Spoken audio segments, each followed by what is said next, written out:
দুষ্টচক্রে বন্দি দেশের রাজনীতি তাই পূরণ হয়নি নতুন রাজনৈতিক বন্দোবস্তের স্বপ্ন। রাজধানীতে এক সেমিনারে এসব কথা বললেন বক্তারা। তারা মনে করছেন যে সংস্কারের মূল বাধা আমলাতন্ত্র।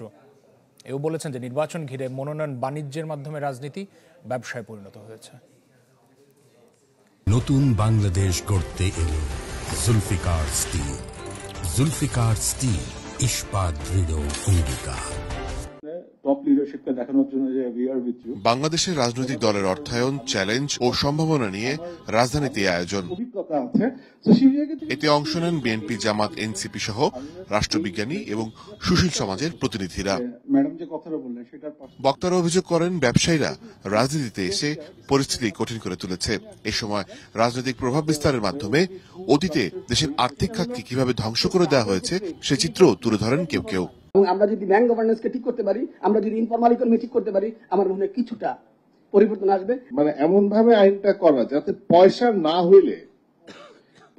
হলে রাজনীতি করতে পারবো না। একটা গার্মেন্টস কোম্পানি, তার কি পলিটিক্যাল পার্টির সাথে খুব বেশি জড়িত হওয়ার দরকার আছে? বা আমার একটা আইটি কোম্পানি, আমার তো দরকার নেই পলিটিক্যাল পার্টির কোনো প্যাট্রোনেজ। এই যে নন ফর্মাল এমপ্লয়ার হিসেবে আবির্ভূত হয়েছে, যেটাকে অনেকে বলে মাস্তানোক্রেসিটাকে টিকায় রাখার জন্য।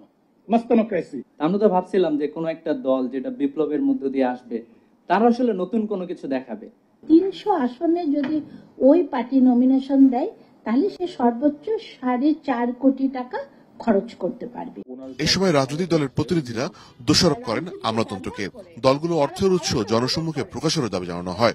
আপনি 70 লাখ টাকা দিয়ে আপনি ইলেকশন করতে চাচ্ছেন, আপনার পাশের যে পলিটিশিয়ান আছে, সেই পলিটিশিয়ান যদি সেখানে 50 কোটি টাকা 100 কোটি টাকা খরচ করে, আপনি এখানে কিভাবে কম্পিট করবেন? আমাদের সবগুলো দলীয় ফোরামে, কেন্দ্র, মহানগর, জেলা, উপজেলা, থানা, ইউনিয়ন, ওয়ার্ড পর্যন্ত সেখানে আমাদের পার মান্থ যে আয় হয় সেটা আমরা সেখানে পেশ করি। এবার রিপোর্ট ফর্ম আছে আমাদের। রাজনীতিকে ব্যবহার করে যারা পাওয়ারটা উপভোগ করে, এই 17 বছরে যারা উপভোগ করেছে, কয়টা সচিব জেলে গেছে, কয়টা সচিবকে ইউনুস গভর্নমেন্ট ধরতে পারছে? ধরতে পারে নাই, পারবেও না।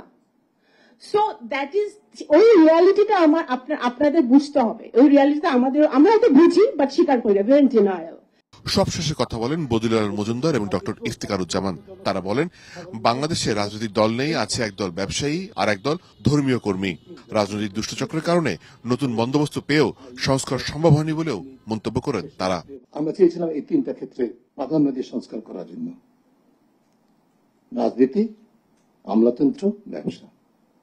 আমলাতন্ত্রের তথাকথিত সংস্কার কমিশন হয়েছে। আন্দোলনের ভিতর থেকে যারা যে রাজনৈতিক শক্তি বিকশিত হয়েছে, তাদের কিন্তু সেই দায়িত্বটা ছিল, সুযোগটা ছিল। Unfortunately partly for their own বলবো যে failure, and partly for the business model of politics. আমাদের কতগুলো দল আছে যেগুলো একটা ব্যবসায়িক সিন্ডিকেট, আরেক কতগুলো দল আছে যে ধর্মভিত্তিক, কিন্তু আসলে এগুলো ধর্মীয় সংগঠন। রাজনীতি তাদের সাথে যুক্ত করা হয়েছে পরে। এই সময় নির্বাচন ঘিরে দলগুলোর মনোনয়ন বাণিজ্যের সমালোচনা করেন বক্তারা। ছলে বলে কৌশলে মনোনয়ন নেবেন এবং মনোনয়ন নিয়ে আপনি আপনার যে অর্থবিত্তের মালিক হবেন। অর্থাৎ মোর্শেদ হাসিব, চ্যানেল 24, ঢাকা। জাদুর কাঠি যুক্ত।